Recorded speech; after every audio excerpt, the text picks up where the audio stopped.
Good evening. At this time, I'd like to call the governing board meeting to order. Let the record show that we do have 5 board members present. Ms. Smith is telephonically tonight. At this time, do we have any changes to our agenda? Good evening, Madam President, members of the board. No. Okay. Hearing no changes, can I get a motion? I will motion to adopt the agenda. Second. Okay, I have a first and a second.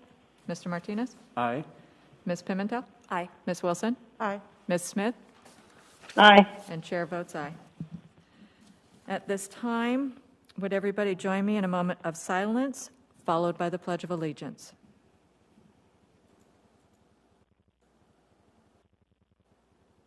Please rise.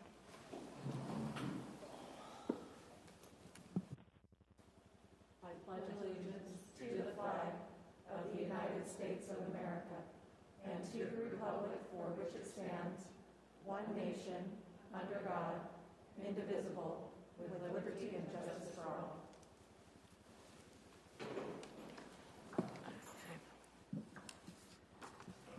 All right, we are currently on item 2, which is call to the public, and I only have the one letter this evening. To the governing board of GESD 40 and to whom it may concern. My name is Ryan Fox, and I wish to share the following story to bring to light some perspective from teachers and one student's journey while at GESD. 3 years ago, I started a career I could not have dreamed of before, teaching. 10 years before that, I left my abusive household and began a journey of my own. I found superlative opportunities and discovered many friends, but not without facing homelessness, terminal illness, dropout, and constant financial instability. After 10 years, I obtained a bachelor's in biological sciences and a degree in culinary arts thanks to my teachers. If I can be successful after that, I can inspire others' success, no matter how long it takes. I do not regret my journey because it led me here to GESD, where I met students who were experiencing difficult life situations. I was culturally shocked with the compassion, hope, and unending kindness in the families I have met. Despite the hardships, students continued toward success with the support of their families and teachers. Students that have additional needs due to life situations are deserving of access to a quality education, and it is every educator's responsibility to ensure that happens. In my experience, not all students were able to access a consistent education in this district. All students, no matter who they are or where they are from, deserve a good teacher and an equitable education. It shatters my heart to see this not happen on a consistent basis, and I wish I could do more to alleviate these moments.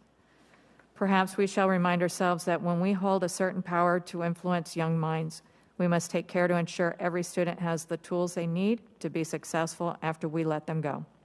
It is unacceptable to let even one student fall through the cracks of the system. It takes one caring adult to change the course of a student's future, and we can all strive to be that caring adult regardless of our role in the system. Many teachers have felt a lack of follow-through, lack of leadership, and a lack of accountability in the acceptance of lost students in the system with or without a global pandemic. Are we forgotten? It is not what we do that people remember more than it is how we make them feel. While the district was planning to close 5 schools during this precarious year, students and teachers were suffering in silence as if they were in an abusive relationship. Students and teachers were torn from each other, and hearts were broken. Yet we persevered through the loss and grief. How can we be all in for all kids with these actions? How can we bask in the glory of the Glendale Star with these actions? Simply stated, a one-sentence email an appreciated teacher does not make. I wish to witness a cultural and systemic change in education one day, and the opportunity for GESD starts now. I will continue to create a positive and lasting educational impact for students until the end of days, but I cannot do it alone. Thank you very much for your time, and I wish you all a swell evening. Ryan Fox. And he also included, she also included a couple websites which will be included in our minutes. We are now on our consent agenda. Are there any items board members wish pulled aside for discussion? I'd like I pulled aside. Okay. And that was the International Teach Alliance program? Yes. Okay. If there are none others, can I get a motion? I'll move to approve the consent agenda omitting I. I will second. Okay, I have a first and a second. Mr. Martinez? Aye. Ms. Pimentel? Aye. Ms. Wilson? Aye. Ms. Smith? Aye. And chair votes aye. Okay. Ms. Smith, you had questions about item 3I? I did. I guess my first question is, how long have we had a relationship with this company?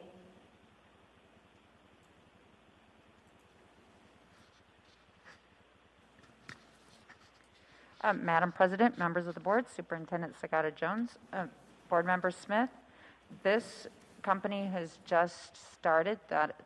This is our first time bringing an agreement forward with them. We have a partnership right now with ESI.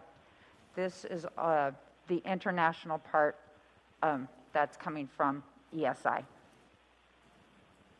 Okay, then my second question is Exhibit C, so the last page. Can you just explain exactly what the fees are? Yes. The fees with its ITA is the first year, it's 20% of the starting salary, and then the years 2 through 5, it's 15%. So for an example, a starting teacher salary is $40,000. The fee would be $8,000 to ITA. However, the compromise or the save, in a sense, it's a little bit of a cost for the district, is since they are international teachers and we are going through the agency, the district does not have to pay the FICA or the Arizona State Retirement. So the cost, for example, for us is around $53,828 for a first-year teacher. The cost with ITA would be $53,880. So it's an additional $60, even though their fee is 20%. The cost, in addition, is $60 to the district. All right, those are my only questions on this one. Okay. Would you like to make a motion?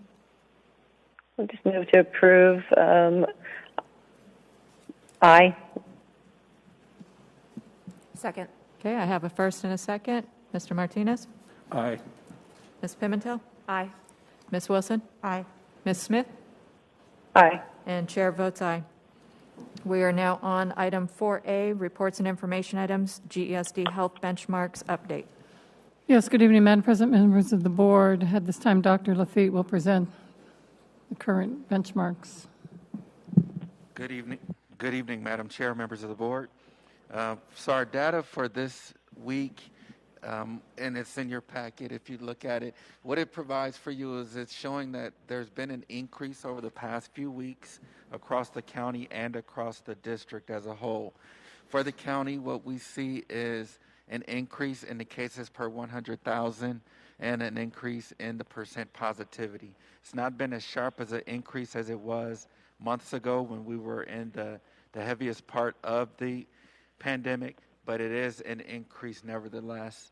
So what does that look like for us? So as a district, what we've seen is an increase in both areas as listed in the county. So moving from 9.19 to 13.4% on the percent positivity, and the cases per 100,000, we've seen an increase as well. Earlier part of our conversation had been around how within our zip codes we've seen increases, decreases, increases, decreases. This was the first week in a few weeks that we've seen increases across all 3 zip codes that our schools are in. With regards to us in comparison to other schools or school districts around our surrounding area and other comparable districts, we have seen an increase. So we had seen a slight decrease. Now we're seeing that slight increase in that area. One thing I'd like to kind of highlight is over the past few weeks, you as a board get notified when we have closures of schools or students who or staff who are positive, and that's even identified on our website with our number of positive cases. One thing that I would like to communicate is we've gotten a call from the county, and we had gotten one previously, that we had what they would term an outbreak. And so I want to kind of temper that a little bit, because what it essentially means is there are 2 or more cases on a campus, typically within the same classroom.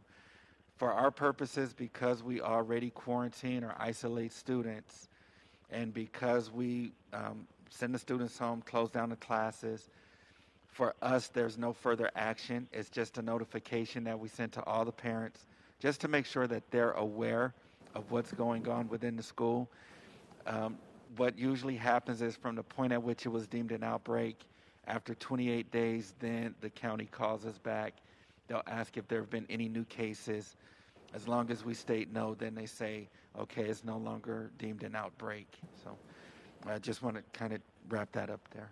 Dr. Lafitte, so this, if I recall, this is the second time we've been deemed an outbreak? Correct. Correct. Any questions? No questions? Can we go back to that first slide? The county metrics? Okay. So I just wanted to point out to everybody the effectiveness of what's happening. If you look, everything kind of starts to taper up right there about March 26th. March 25th is when Governor Ducey rescinded the mask mandate. And so you can see that on the metric on the rest of the slides. Everything kind of shifts up from that point on. So I just want to kind of point that out to anyone who happens to be watching, that if you are not vaccinated, masks are absolutely an essential material. That's it. Thank you. All right, no more questions? All right, we are now on item 4B, revised regulation. Yes, good evening, Madam President, members of the board, revised regulations, and Ms. Valadez.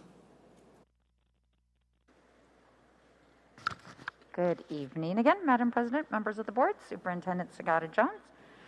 Attached is the regulation with the recommendations from legal counsel removing the language regarding the RIF and it being based on seniority as a determinant. That statute was changed years ago, where you cannot use seniority as a determinant as part of your RIF policy, but it was included in our transfer policy, which was very confusing because it was going against statute.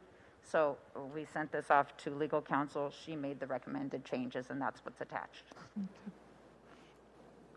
Do we have any questions? Okay.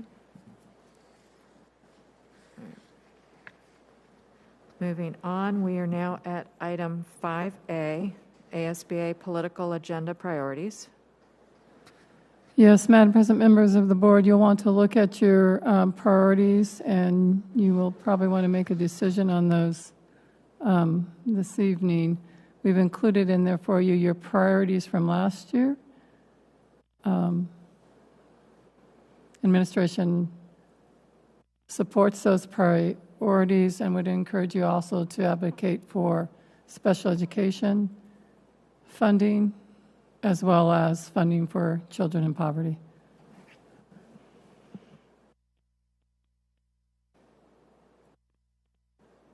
Okay, did anybody have any thoughts or comments on that?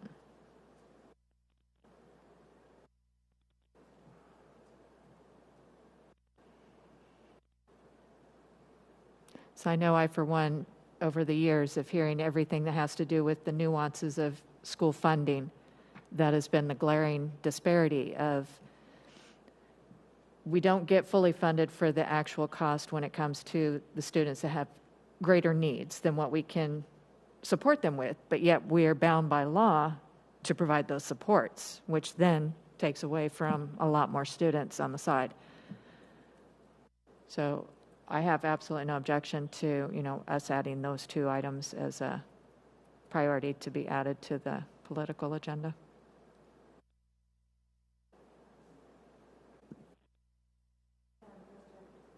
Madam President, I agree with you. I think that our priority always has been funding. And in reading what our top 5 priorities are, they all equate to funding. So if there's no other discussion, I'd like to make a motion to approve item 5A, the ASBA political agenda priorities. I'll second.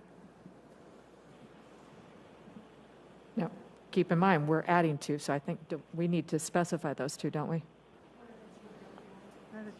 Special education and funding for students in poverty.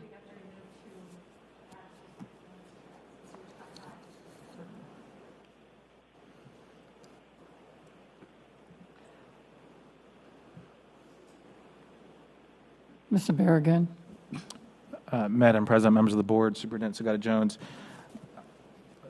because this is, I believe, for the following year, if I understand this correctly, what you might want to consider after looking at it, the acceleration of DAA is in this year's baseline budget, so that might be something that you perhaps would not have to advocate if it's done in this legislative session, so it allows you to add to that based on what the superintendent had just mentioned. Well, I'm looking at the submission form, and it still allows us to have the top 5 priorities plus 2 additional Plus items 2 for additional. consideration. If you're suggesting additional priorities to be added to the priority agenda, not, they need your top 5 priorities, and then if you wanted to have additional new priorities added to the list of 100 or whatever that they have. Then it could be done that way. I can't hear what Ms. Wilson says. I'm actually having. On the form, it indicates your top 5, and then there's a space where you could add 2 additional that you would be able to do. So at this time, you could keep the 5 and then do your 2 additional. So for the 2 additional spaces that are on there are if you want to have items added to the full political List, agenda. right. Yeah. I think they need to remove items, not add them. There's a lot on there. Yeah. But you could use, How many of those actually had any movement other than the DAA? I mean, did any of those priorities get any traction at all? I think when the delegate assembly convenes and goes through and approves it, they're more responding to what is working its way through the legislation. So if any of those items pop up, they jump in to advocate for or against based on the direction of the delegate assembly. Okay. I think from what I've seen, affected our district pretty hard is the digital divide when everybody had to go to remote, and then we had a bunch of students without capable Wi-Fi. I mean, the hotspots came later, but that was a process, and I think some of that's going to be an ongoing process because I would like to think that the internet should be almost a necessary utility in a learning household. Isn't that part of their political agenda? It has to equitably invest in technology and reliable internet access for all students. I want to say that one was added this past year because I know we submitted that, and there were other districts that also submitted that.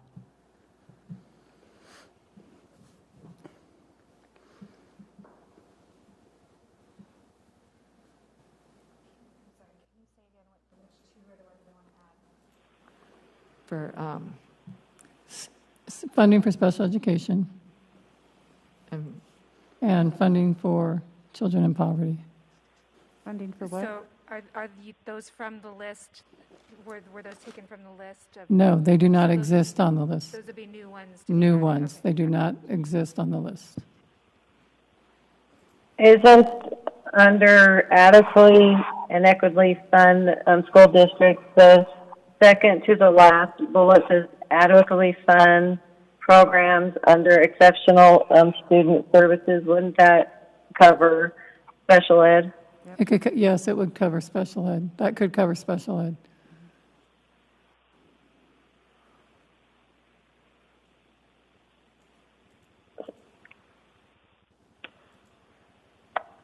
So I think it's important then that we decide on our top 5, since, you know, that the special ed is already under there, instead of adding the 2. You know, maybe that, as Mr. Barragan said, is that we, you know, take the DAA off because that's not a top priority at this time, and, you know, add the what's the thing, special ed in there, and then also, you know, then we decide if we want to, you know, put something in there about adequately funding the, you know, poverty schools. That makes sense. Mr. Bergen. Madam President, members of the board, I just, Member Smith, I just want to be crystal clear considering our current litigation status. District additional assistance continues to be a priority of the district, but I'm going to be optimistic that the legislature is going to fund fully restored DAA. So I just wanted to clarify that specific point. Well, and the reality is every district that participates in this process will be submitting that. So I can't see the committee not taking it off the table if there's a possibility that it still needs to be done. Because, you know, we have seen ASBA, because I have gone through how many delegate assemblies over the years, and there have been times where something has come across the legislator's table that was not necessarily one of those delegate assembly items that we, you know, voted for or voted against, but they were still advocates because, as a whole, everybody, you know, supported that action. So our discussion right now with Mr. Barragan needs to be under the, the adequately fund area, and third to the last bullet on the left. It says index district additional assistance, you know, for funding in inflation, which is not the acceleration. So we're expecting the acceleration to happen. So I would say we could take it off of our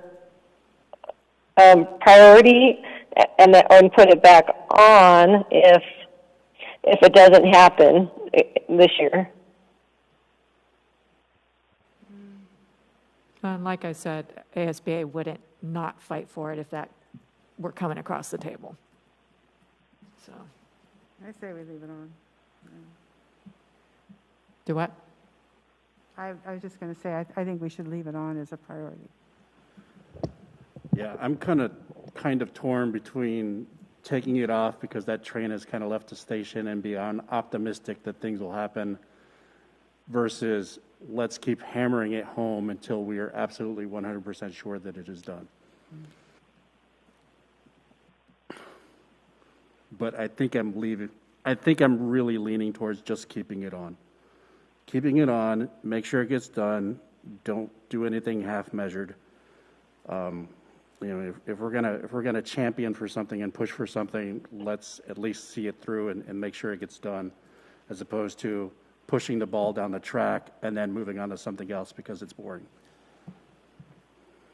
Well, if we leave these 5 on here, I still suggest we add the one with regards to, you know, the other funding Yes, to make yes. sure that, you know, we need people to understand that every student doesn't cost the same amount to get them to the point of success.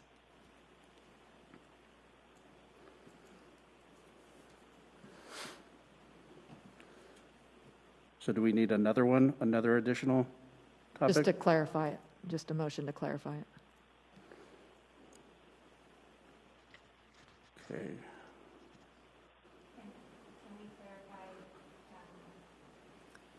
So they're remaining the same, their priorities are remaining the same, and they're going to add to the list, the two. That's my understanding. Yes. Yes. So we still need a motion, though, to reflect that, So correct? I will motion to keep the 5 priorities the same from last year, adding the 2 additional items, Special ed, the special ed and, poverty. yes, I should have wrote that down, I guess. I'll watch it back on YouTube later. Okay, we have a first. I'll second. Okay, we have a first and a second. Mr. Martinez? Aye. Ms. Pimentel? Aye. Ms. Wilson? Aye. Ms. Smith? I'm going to vote no right now because I don't believe that we're doing this form correctly. It should be top 5 priorities and then additional items that aren't already on there. Is the concern the additional item with special education? Well, the additional items, the special education and also the funding, for poverty schools is already written, under their priorities. So they aren't additional items, and so additional items is something that's not already on their priority list, and we should be listing the top 5 priorities that we really want them to look at.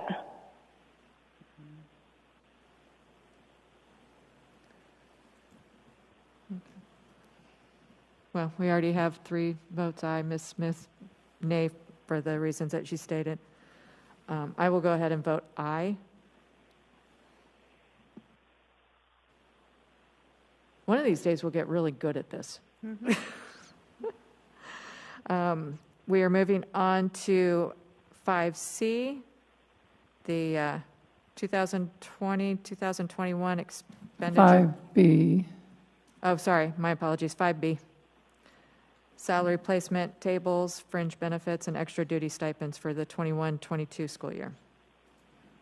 Yes, Madam President, members of the board, Ms. Valdez will present that information or answer questions you may have. Madam President, members of the board, Superintendent Sagata Jones. Attached, you have the extra duty, the fringe benefits, and the salary schedules. The extra duty schedule, you can see the yellow highlights. Those are recommended changes that the extra duty stipend committee put together. There was a representative from every school site, and it was facilitated by Jackie Horine and Norma Haragi.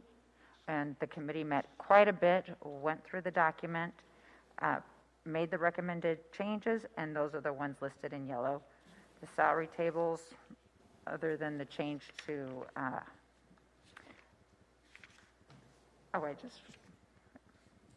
the starting rate of pay, which is, I just lost the word for it, but it's $12.15 an hour.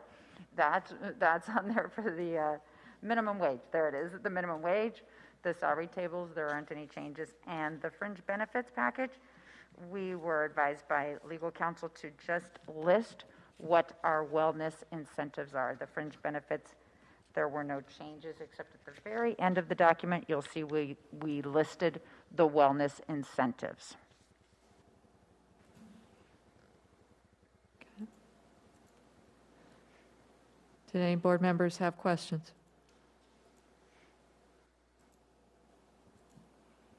All right. Hearing none, do I have a motion?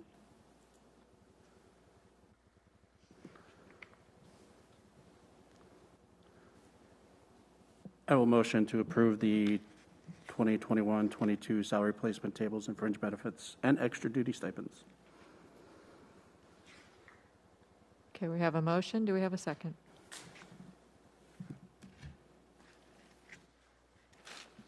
I'll second. Okay, we have a first and a second. Mr. Martinez? Aye. Ms. Pimentel? Aye. Ms. Wilson? And Ms. Smith? Aye. And chair votes aye. Now we're on item C, the 2020-2021 expenditure budget revision number 1. Yes, Madam President, members of the board, Mr. Bergen will present that up. Madam President, members of the board, Superintendent Sagata Jones. This first slide is, you might recall, it was one of the slides that we used during our public forums, community forums, and some of the conversations we've had over the last several months. And I highlight that so that you can just refresh your memory of what we've communicated in the past. When we built the budget was using 10,500 ADM. And when we started this process, the Department of Ed calculated our ADM at 8,339. And so there's a difference of about 2,100 students, which reflects almost a 21% ADM loss there. But when you look at the dollar amount under the decrease in revenue control limit, you're almost losing about 23% in revenue there. And what we kind of briefly talked a little bit about over the last several months, frankly, it wasn't briefly, it was to some great extent, that we would be using some of those federal dollars to help offset that shortage or that deficit because of a lower enrollment. And so you can just kind of see, I just wanted to bring that just to refresh your mind. This is a very busy document, but you've heard us talk a little bit about Trust and Verify. This is a Department of Education report, and this was the report that we used the basis of our communication to you and to the public. But there's that 8,339, and that's how we initially came up with some of those assumptions that we talked about over the last several months. And the reason we're showing this is just to kind of show you how this process evolves.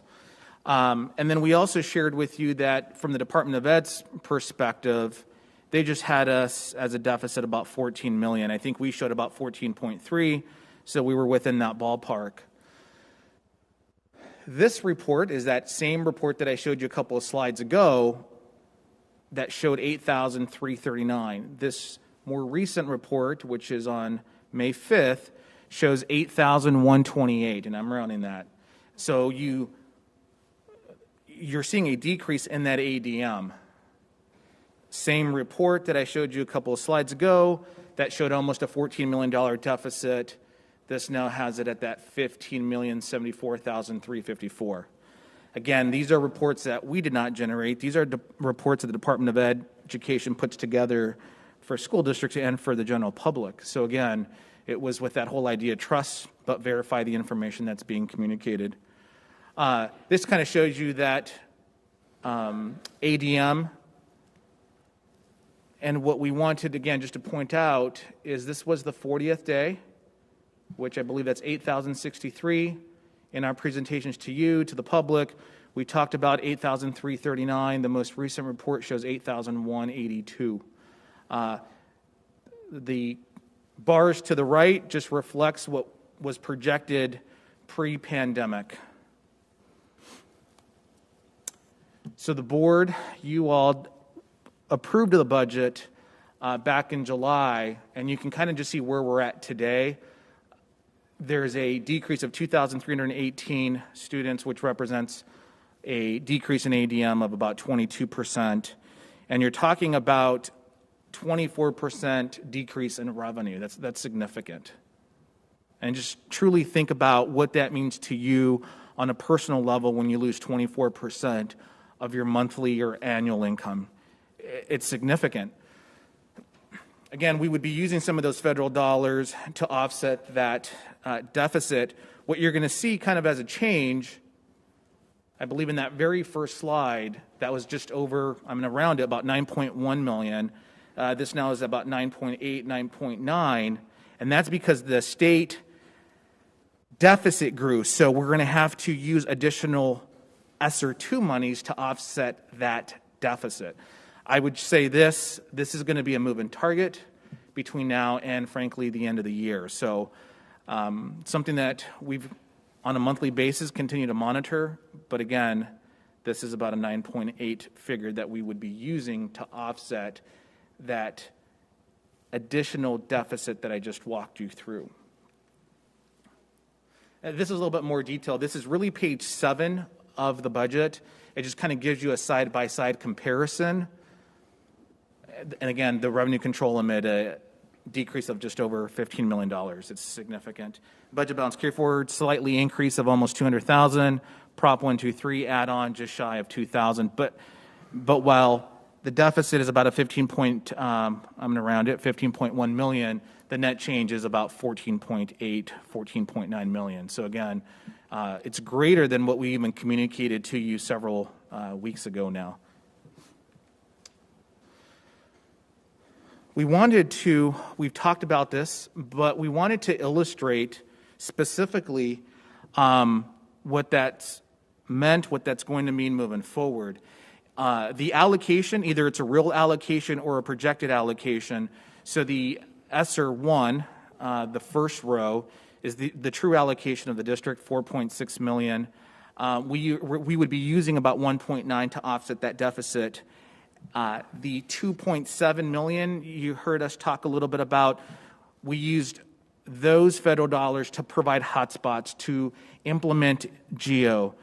I believe in some cases we purchased additional devices. It's just a laundry list of items. Again, those were other expenses incurred but not used to offset the M&O. So that's why we thought it was important to illustrate this. One of the questions I think you and the community have asked is, well, there should be money left over. So we want to walk you through what that's going to look like. The enrollment stabilization grant, and I'm going to talk a little bit more about that in the end of the presentation, but that was $4,025,493. 3.2 would be used to offset that deficit. $750,000 was used specifically to create a COVID-19 defense legal fund because at that time, the legislature had not provided COVID liability protection, if you will. The ESSER 2, it's our projection of a 19.7, 19.8 million. We would be using almost $9.9 million to offset that deficit, which is how we get to that $15 million. You're using a little bit of everything to address that deficit. How much money would be left over from ESSER 2? You can see about 9.9. The capital, there's just, in trying to keep the budget intact as best as we can, the biggest difference really is we actually had less expenses last year into this year, about $890,000, and we just removed the negative interest of $65,000. And so you can see that for the on the capital side, it's actually increasing to about $954,000. Just again, putting some of these historical cuts into perspective, we would have generated about 4.9 in the district additional formula had it been fully restored. Luckily, there's only a reduction of about 16%. I think in the prior year was about 32, which means that just about 4.1 has been made available to address our needs. But from 2009 to 2021, those legislative cuts, and I do believe this is a conservative amount. We've talked about this doesn't even include the cuts to full day K and some of those other cuts. But you're looking at about almost $42 million, of which about 38.9 is specific to capital funding. Just kind of final thoughts. There's an ongoing recalculation of the revenue control limit. Again, that's going to be based on where that ADM is, and that's frankly been a moving target. So change in deficit is what it meant to say. Changes the amount of ESSER 2 funds used, which means change in ESSER 2 funds available in the subsequent year. So you can see it's kind of a domino effect, and it's truly just a moving target. And so one of the things I know that we talked about in finance was, will the legislature, this Department of Ed, will there be another opportunity between now and June 30th to make another final revision? I don't know, because I do believe that that's kind of a moving target with the recalculation of ADM, specifically the distance learning. The enrollment stabilization grant did not provide financial stability for the district. That was the intent. It did not happen in our case. And so that's important to highlight because it truly, had it not been for the federal government, we would be overspending our budget as we speak. And so again, the ESG did fall short of those expectations. Madam President, members of the board, I'm happy to answer any questions that you may have. Does anybody have any questions for Mr. Marigon? Madam President, I do have a question, and because I honestly don't know. The $750,000 COVID legal defense fund, is that what that was? That's correct. What would that be possibly used for, aside from legal defense? What would... Madam President, members of the board, Member Pimentel, specifically, currently it's related to the COVID. What we've talked about during the trust board meetings is if there is protection to school districts against frivolous lawsuits, at some point, and my thoughts were, and my discussions with the trust board was maybe 12 to 18 months, that if there were no claims, then we might have to divert or reallocate those potentially into the medical fund within the trust board. But even if there are frivolous lawsuits, it will take money to defend those lawsuits. $750,000. One of the conversations we had with the trust board members was, is that sufficient? And I don't have a great response to that. It was something that we allocated in case. But I would imagine that in 12 to 18 months, if there are no claims, we would reallocate that or redirect those funds to like the medical fund. Thank you. Do we have any other questions?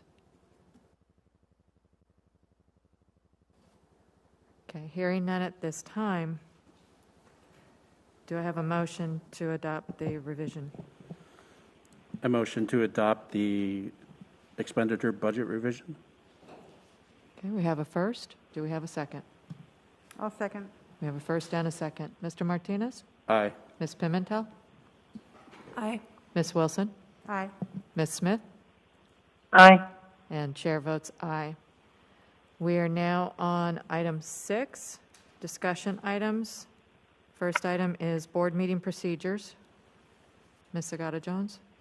Yes, board meeting, good evening again, Madam President, members of the board. I think the discussion was to determine whether or not you wanted to open the board meetings to call to public. And call to public can be done. We would not have to do anything additional than to have it. It will still live stream the board meeting. They'd have access to that. You could call them in as a call to public, and you could then have them exit once they did the call to public, if that's what you would wish to do. As far as opening up the board meetings, you would still be limited to the space in which we could accommodate. You saw the metrics and what the metrics are today, so I would think you can take that in consideration. But I think the last was on at least having the call to public done, which you can do. We would then remove the call to public from the electronic piece, and it would be the in-person piece. The other recommendation is you could wait until your new school year to do that if you'd want to, since we have minimal board meetings left. We've not had huge numbers of call to public, and typically in the summer we do not, but it depends on the agenda items. So that's the information I have. Sorry, I apparently lost my connection. So did you say you couldn't have electronic and in person? You could, I don't know why you would do both. We would just revert back to in person.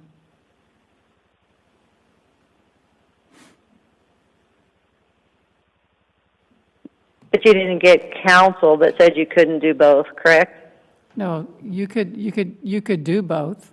I don't think legal counsel is going to say you cannot do both, but when we opened back up, I wouldn't recommend, it would not be my recommendation you do both. You would go back to as normal.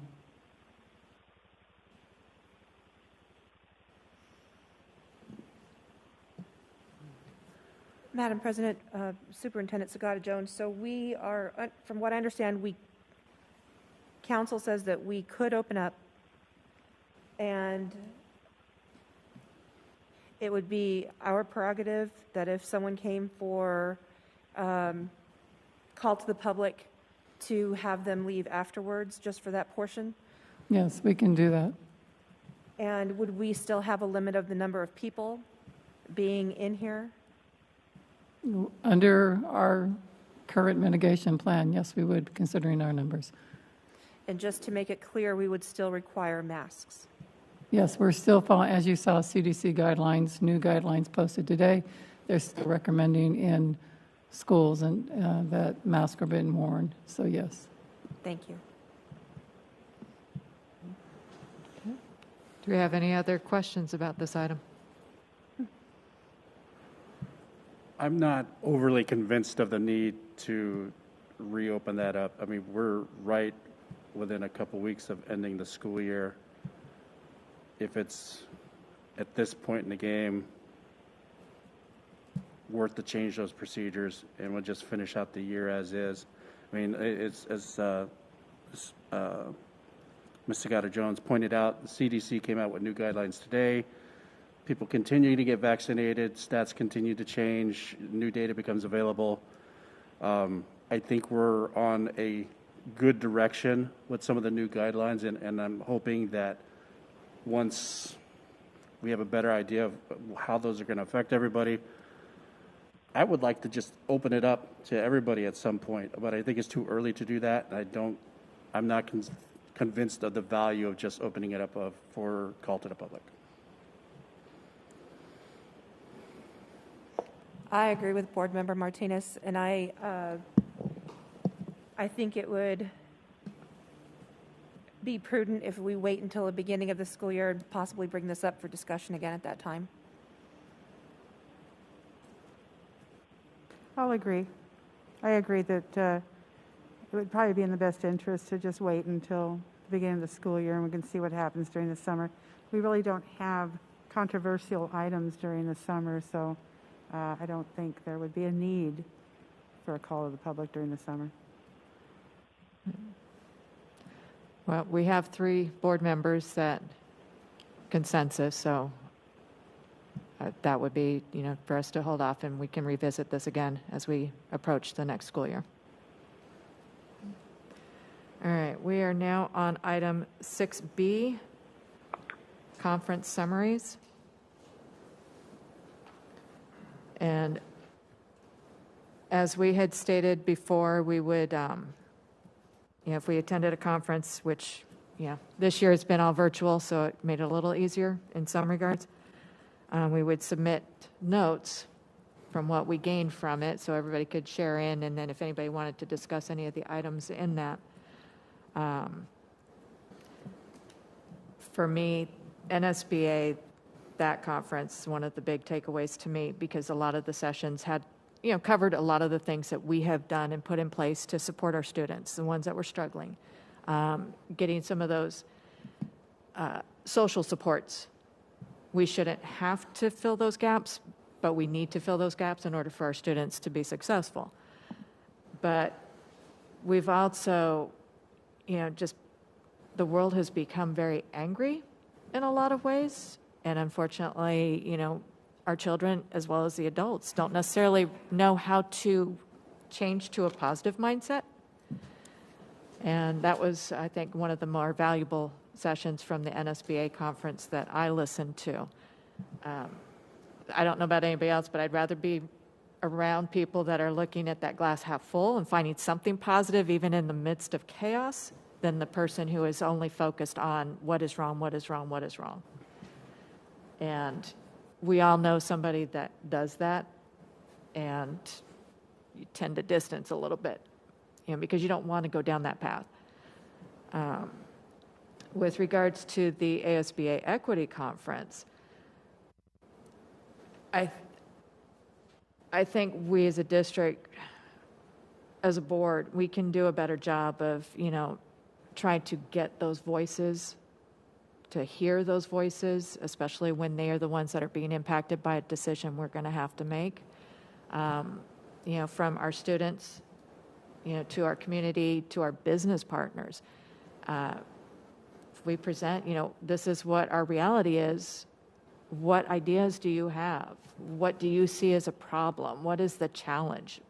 We might get a clearer picture on what it is that we're looking at, because what we think is a problem may not be what they think is a problem, or what we think is working may not be what they think is working. And I think we have a really good opportunity here, especially with our student voices. Kids will tell you if there's good stuff and bad stuff. May not want to hear it, but they will tell you.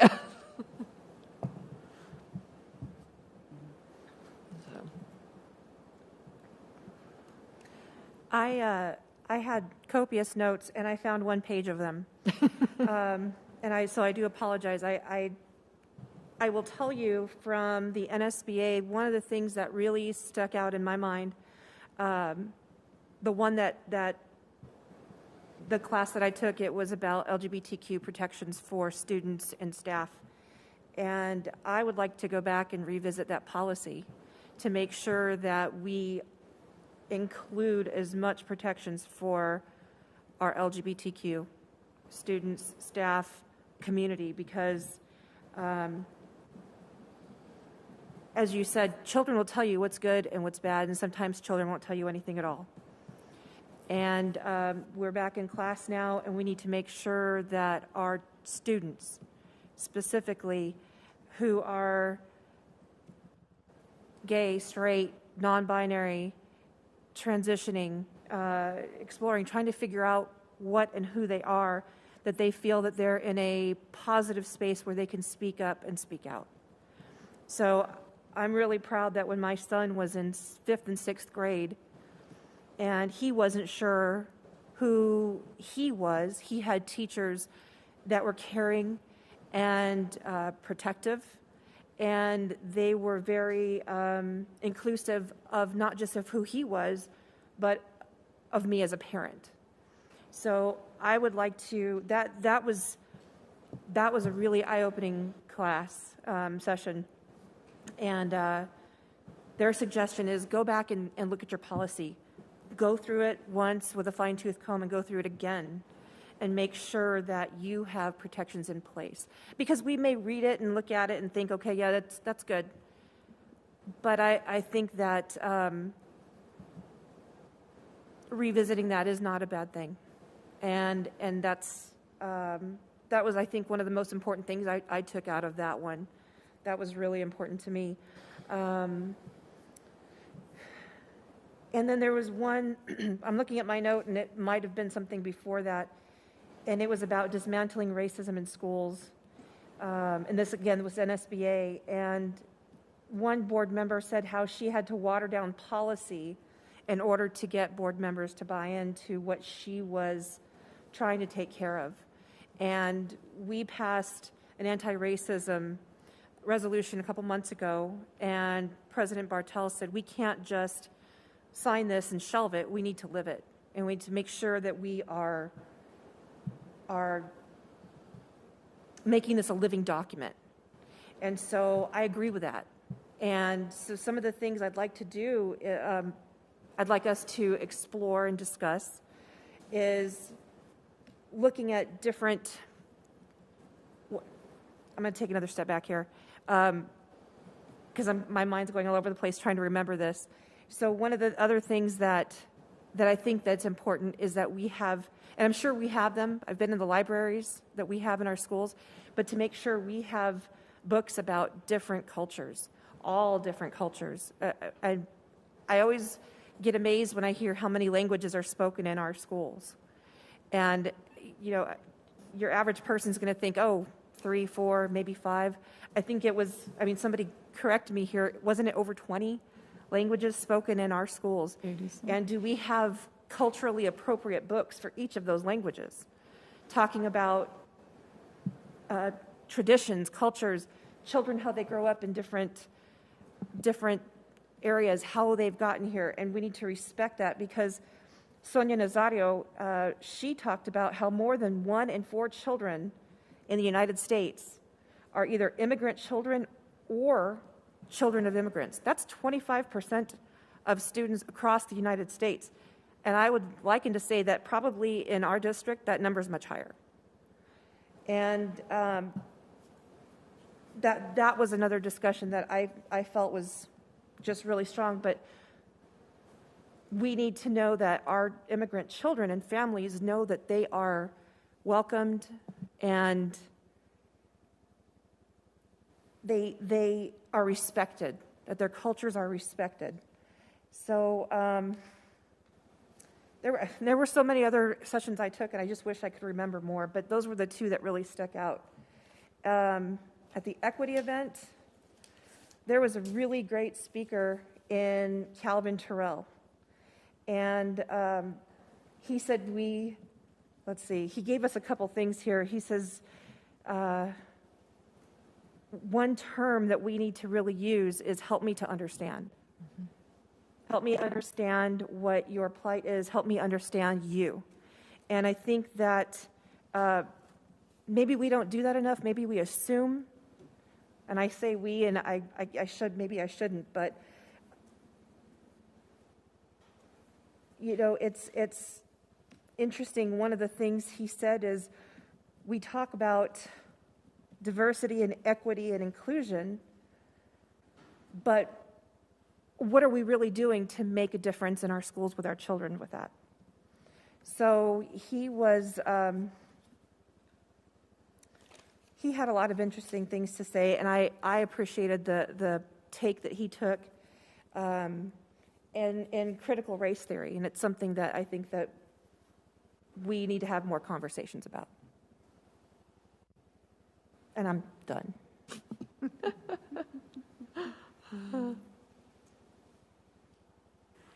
I'll just add to that, and there certainly was a big push for the social-emotional learning aspect, and a couple of the sessions that I sat in on or listened in on was how the performing arts really can be a big part of that, and it doesn't have to be, you know, an after-school program or, you know, this huge performing arts where they get up on a stage and all. It can be done in the classroom as well, you know, where a child has a chance to, you know, read poetry or read, you know, something that they've created or done. And a child that is very quiet in the classroom and maybe not so apt to raise their hand and speak, you'll see they really shine when it comes to, you know, performing.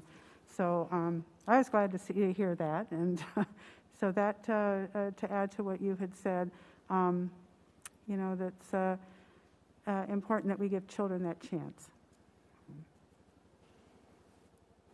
Well, and another thing that was pointed out was we all walk around with biases, no matter how hard we try to deny them or pretend they don't exist. We all just inherently jump to snap judgments. And it's when people and students feel that their uniqueness is truly accepted and appreciated, will we reach inclusion. And, you know, we do need to do and I know it's a tough game to be, you know, trying to teach kids, but we're also trying to help them grow up to be great citizens. And if they don't feel accepted now, what is going to happen to them when they're an adult in our communities?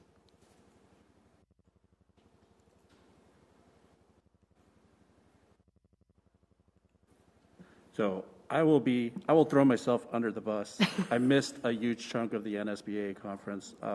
I was technically at 3 conferences at the same time for all of those days, but the workshops that I got to attend, I think the one that kind of stuck out to me the most, and I want to say it was on Saturday, where they talked about, and it was a discussion that we had here months ago, we talked about the relationship between the board and the superintendent and how they work together and the ways that they do their evaluations of each other. That I thought was way different than the forms that we were given when we did our evaluations this year. And I know we had this discussion at the end of last calendar, like in December maybe. We talked about revising how we do those sort of evaluations. And that just kind of brought it back in my mind. And it's been a busy 4 or 5 months here.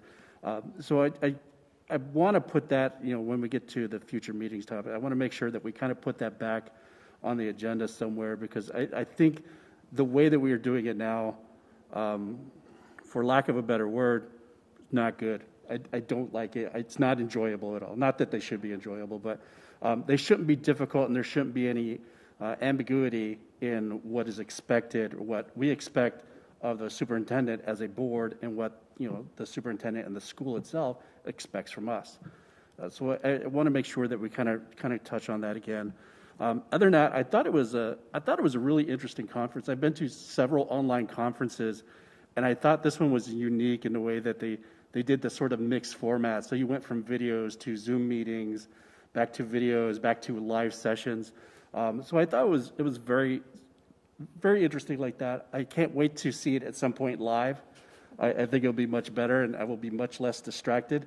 But I enjoyed what I saw, and I thought it had value for everything that I saw. Ms. Sagata-Jones, do you have anything to add? No, I do not. I think each of the conferences, there was a lot of information in there for us, and I think you've hit on the same topics, performing arts and equity, anti-racism types of things, as well as making sure we're meeting the social emotional well-being of all students, and making sure we're respectful of all students and their identities. So. All right, do we have any more comments? All right, moving on, we are now at item 7A, which is future meetings, an agenda item request, which we do have board retreat, and the superintendent's evaluation instrument and expectations is on that retreat. Madam President, members of the board, at this time, we would recommend that May 27th special meeting does not need to occur. You do have the June 3rd board retreat. Recommendation would be that you set a time, beginning time and end time, and then actually there's quite a few items on there. Do you want to prioritize what they need to be so we can be prepared for that retreat? Well, I think under the circumstances, superintendent evaluation instrument, the goals, and the performance pay criteria, I think we need to, because in all fairness, we've never actually done all of this on time, and this is our opportunity to actually change that and do it right from the beginning and get that set up.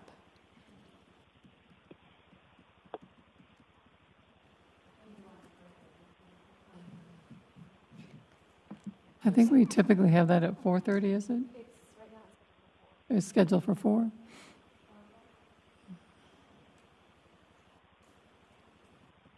Right, I'm good at 4. Does anybody else have any issues? Okay. Yep, Thursday the 3rd. Ms. Smith, does 4 work for you? Yes. Okay. So for clarification, please, board self-evaluate, where am I at on that? So we're going to do superintendent's performance pay criteria as well, and that has a July 1 date, and then as well as the superintendent's evaluation. The instrument, the goals, so we're clear on that, and your performance pay, because the two need to go together. Great. Those are have-tos. Does anybody have priority for other items if we can hit them?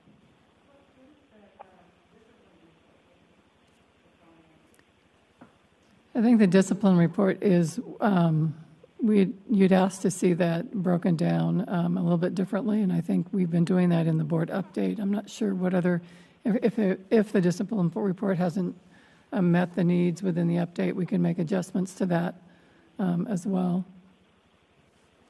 The discipline report was something that I had asked for so that we could look at, our discipline reports, which we get weekly. I mean, you guys do a good job with them.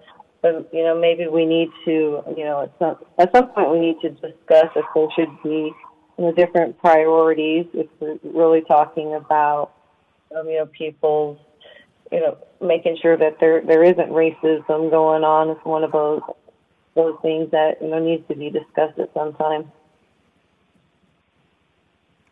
But I don't feel like it has to be done in the retreat.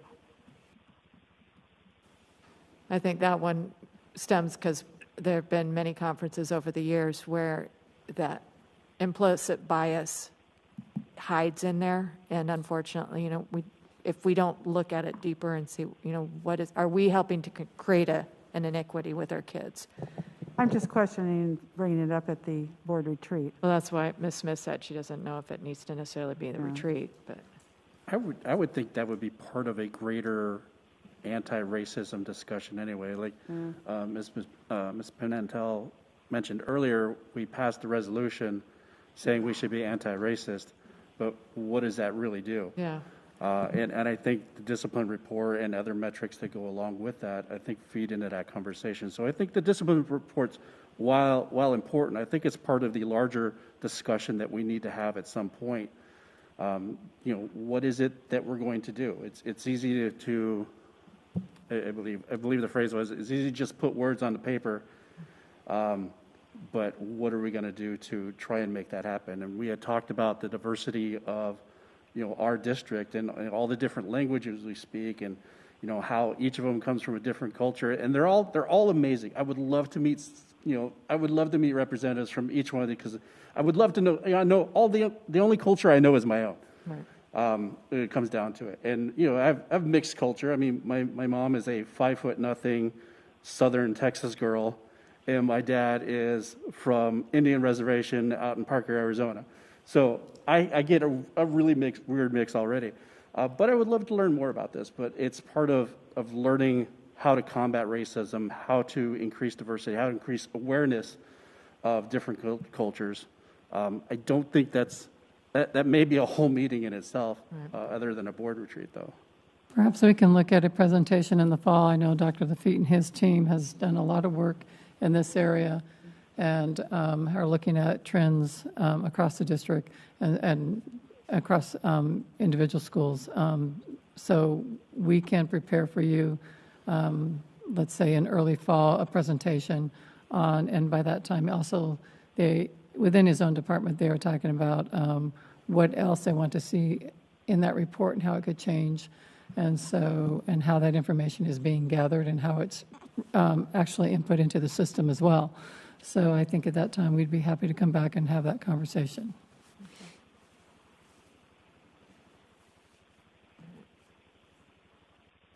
Also, the class sizes, maybe that's something that we need to wait and see what the fall brings, when we start the 21-22 school year. Okay. Well, I'm thinking if we have, the time available, we can at least look and have discussion as regards to board goals on how we operate, as far as, how we're going to do our job more effectively. That way we're not doing, board level at the surface. We can, discuss how we can actually go deeper and do more good for our district. So I'm sorry, if I may ask, what are our priorities for the meeting? So am I correct in believing that it's the superintendent performance pay and evaluation? Those are two different things. Yeah. The criteria for the performance pay, the superintendent's evaluation, the instrument that you use for that. And then the board self-evaluation? Well, the superintendent goals, because that needs to be part of that So the performance goals pay. separately. And then my thoughts were board goals, and we're not talking like how, what we expect the district to do, what we, as the executive, how we interact, how we approach information, what kind of information, how we work as a board to help them do their job better. Okay. So we do have quite a full agenda at this point. But if it makes us better, then that's the right thing to do.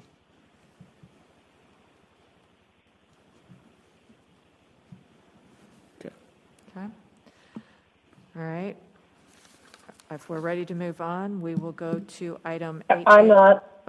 Ms. Smith?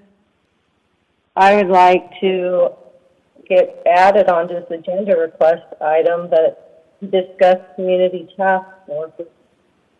Wait. Fast for that, and it's not written down there. Oh, the Community Task Force, yes, Ms. Smith, and thank you for bringing that onto the agenda items, because when we roll into the fall, we've already begun that, kind of define what we want to do for that, for those community task force for, in particular, transition schools. So we can bring that to you as well. We're thinking maybe the June meeting? Probably July. Okay. June or July meeting, yes. Okay. Right. Anything else? Yes, and No. oh, I'm sorry. You're good? Okay. Ms. Pimentel? If we could look at a time where we can review the policy on student protections, student and staff protections for LGBTQ.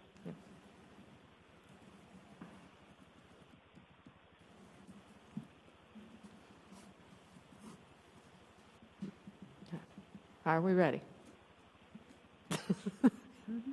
All right, we are now on item 8A, Superintendent Report. Yes, Madam President, member of the board, just a lot of, this time of the year, even though it's virtual, so many things are going on. I'm so proud of all of our staff.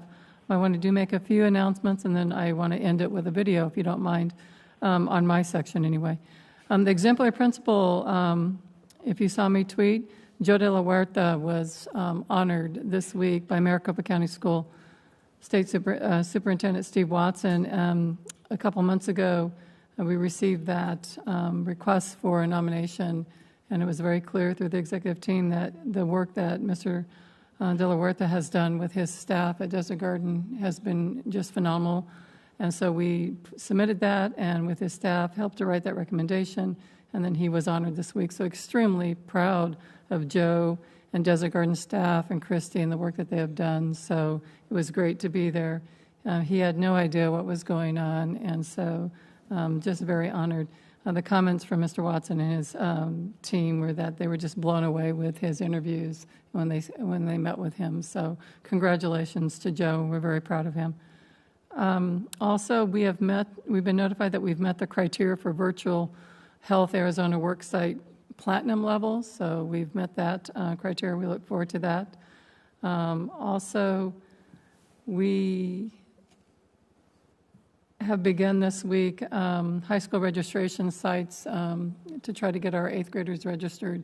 We haven't had a huge turnout on that, but we've continued to push that, and we've been working with Glendale Union High School District to do that. Also, as we stated before, one of our zip codes is the highest where we have the least vaccinated residents, and so tomorrow at Smith, we are working, it will be a vaccination site. And so that will be taking place tomorrow. Please look at the calendar of events. There's a lot of things going on with the promotions and that. So we'll work on that. And then also we were notified through the youth council members are recording a PCA for Touchtone Health Services regarding separating myths from facts on social media. And that commercial is going to air on 98.3 FM. And they've asked that we use some of our students that have been involved with Touchstone. So we're excited about that. We'll put a blast out on that as well. And then we did, as you recall, I hope you got to see the Celebration of Excellence Awards, and then that's posted for people to watch. And so we did that. We're very proud of all of our nominees as well as those who won. Extremely proud of them. As you heard me state, this year has been an incredible year. Many things and many decisions have had to be made, and we could not do that without the support of the governing board. So at this time, as I did with every employee, I declared them an everyday hero, and we would like to declare each of you as an everyday hero too, and we thank you for your continuous support. So we will give you your certificates. And then with that, we want to go into the video, and what you're going to see, we've had the transition meetings with our schools, IMES and SIGN. With the closure of those schools, we began having our students and families and teachers make that transition to their new schools. And it's been going on over this week, and we've been extremely pleased with the turnout and just so couldn't be more excited for the students and the families, but just how the receiving schools, as we expect no different, have really just done a remarkable job in welcoming our students and families. You'll see that in the videos, and I guess some of the comments that we have heard is when I've been at some of these and with students, shirts were given, school shirts were given to the students, and the next day, I believe at Sign, they were wearing their Horizon shirts. So that was being, and then there was, I spoke with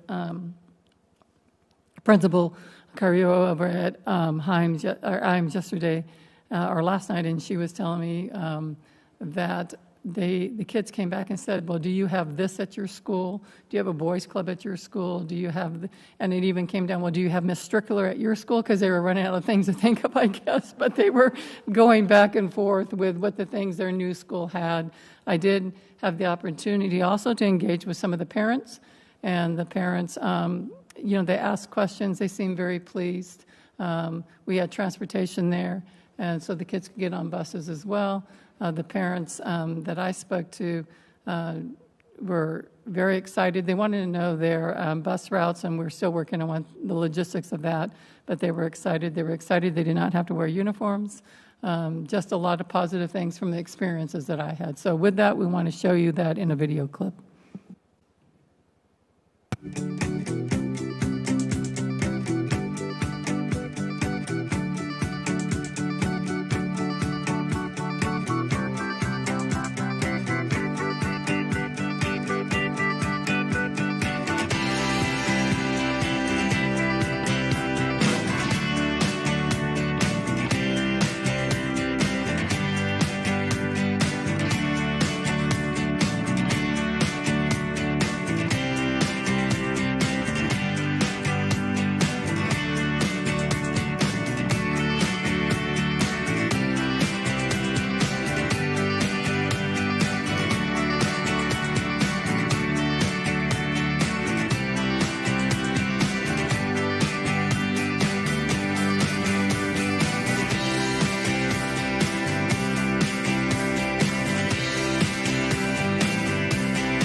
So just a special thank you to all staff and for what they've put together as their welcoming. It's been remarkable, and so we're trying to make those transitions as smooth as possible, and so we do appreciate staff for all the work that they've done. With that, that ends my report. Okay. We are now on the governing board report. Mr. Martinez.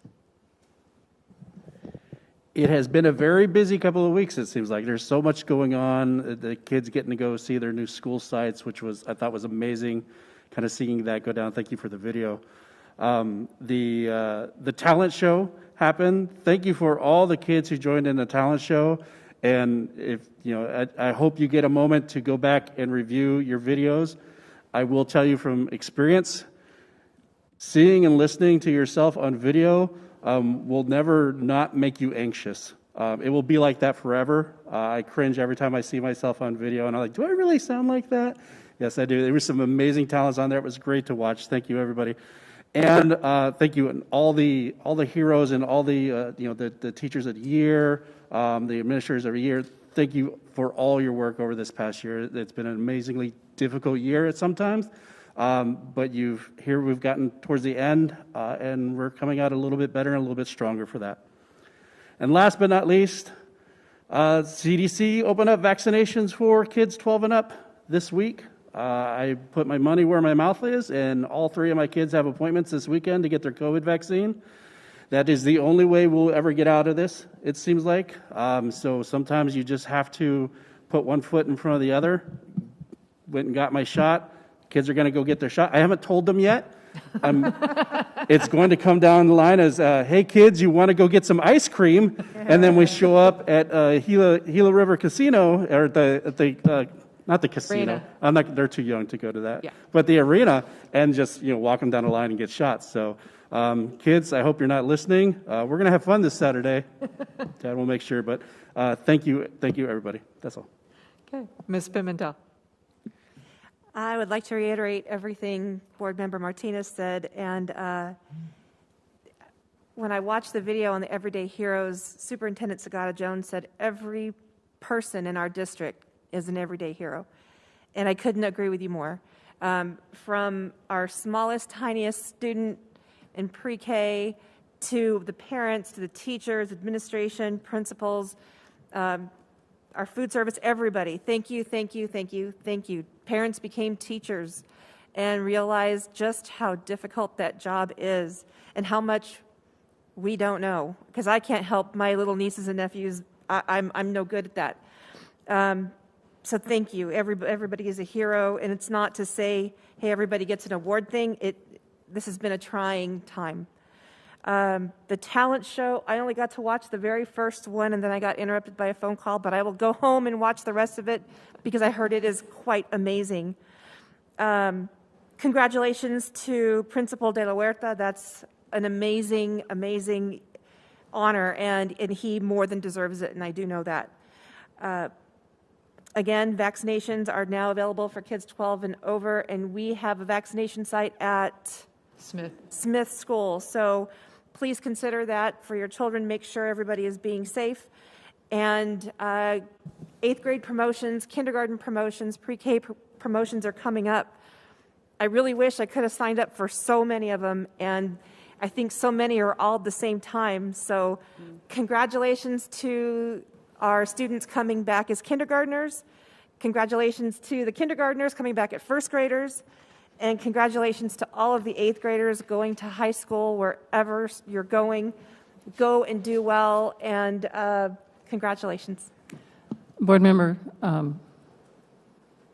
Pimentel, I just want to correct, if I wasn't clear, the vaccination site at Smith is just the adult vaccination still. We haven't got approval for children yet. So, Thank you for that clarification. Ms. Wilson? Well, to add to all those congratulations, congratulations to all those who received awards yesterday for the Celebration of Excellence, which was done very well, by the way. I remembered it from last year too when you had the video. So that was nice to be able to watch that at our leisure, really, when we had the time. And then, of course, the talent show was, we sat as a family, just all of us sat in front of the computer and watched it and really enjoyed it. And hats off to all those kids that had the courage and the talent, that came forth. A special congratulations to our retirees. Enjoy your retirement, as I do. And thank you so much for your dedication and service to the district. And last but not least, Dr. Peterson and Cavalle, congratulations on your new position. I hope it's okay to say that. It's out in the open now, or if it wasn't, it is now. And yeah, we're certainly going to miss you. I'll miss your ties and your socks and how you match, and wish the best for you. I know you're just going to be great. So we miss you. Thank you. Ms. Smith? Well, I think it's ditto on everything, but I'll personally say, congratulations to Joe La Huerta at Desert Garden. It's a nice award that he was given. Congratulations to our Teacher of the Year. I was excited to see a PE teacher win. That was nice. And congratulations to our retirees and our everyday heroes. I did enjoy the showcase of talents also. And also want to publicly wish Jerry Peterson and Cravaya a happy new endeavor, and he'll be great at what he does. And I also want to just wish everyone a happy end of the school year, since we won't be having a meeting before the end of the school year. Okay. Oh, the dreadful last person to speak when everybody has already said so much. But I think everything that was pointed out, we have so many people to celebrate. We've all changed, and like our students and our staffs, they're going to new adventures next year. And while it's bittersweet for us, we, wish everybody well on everything that they are doing. We have so many great, talented students in our district. And I got to tell you, those kids have more guts in their little fingers than I do, because I like to sing, but there's no way I could do it by myself, even on my own camera in my own room. They did a great job, and our district did a great job bringing that together so we could share it out. If we couldn't be there in person, I think we reached a lot more people this way. And it just shows that creativity that this year has, pushed us out of our element a little bit, but for the better. So I applaud our district for that. With that being said, I need a motion to adjourn. Motion to adjourn. Go a little slower there. Second. Sorry. All those in favor? Aye. Aye. Aye. And I heard no nays. Have a great evening, and good luck on the rest of the year, everybody.